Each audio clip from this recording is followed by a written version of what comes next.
আসসালামু আলাইকুম, স্বাগতম মাই গ্রিন লাইফ বিডি চ্যানেলে। আজকের ভিডিওটা আমার কাছে একটু আলাদা, কারণ এটা শুধু একটা কাজ না, এটা একটা স্মৃতি। আপনারা এখন দেখছেন যে আমার দাদা পুরনো ছেঁড়া কিছু লেট ছিল আমার বাড়িতে, সে লেটগুলো সে একত্রিত করে নতুন করে শক্ত রশি তৈরি করতেছে। এই কাজটা এখন খুব কম মানুষই পারে, কিন্তু আমার দাদু অনেক আগের দিনের মানুষ, তো এই কাজগুলো তার খুবই পছন্দ আর অভিজ্ঞতার একটা অংশ ধরতে পারো তোমরা।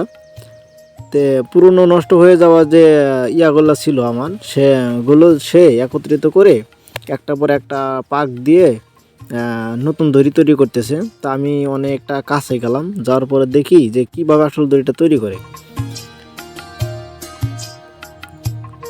তো একটু কাছে যে দেখতে পারলাম যে এটা একদমই ব্যবহারযোগ্য ছিল না, কিন্তু সে নিজের হাতে কাজ দিয়ে নতুন করে ব্যবহারযোগ্য করে তুলছেন।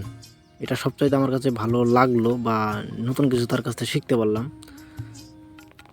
তো এই দড়িগুলো একসাথে জুড়ে জুড়ে মানে একটা শক্ত রশিতে পরিণত হচ্ছে।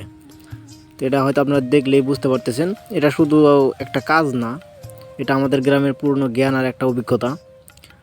আর আজকাল এই ধরনের কাজ প্রায় হারিয়ে যাচ্ছে, আমি সচরাচর তেমন একটা দেখি না, শুধু আমার দাদা ব্যতীত। তাই আমি চাইছি যে এই মুহূর্তটা ধরে রাখতে।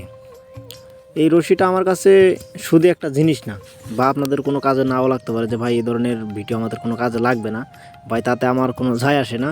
এই ভিডিওটা করার উদ্দেশ্য শুধু একটা, আমার দাদুর স্মৃতি রাখা। আর আল্লাহ তাআলা তাকে সুস্থ রাখুক, আপনারা সবাই দোয়া করবেন।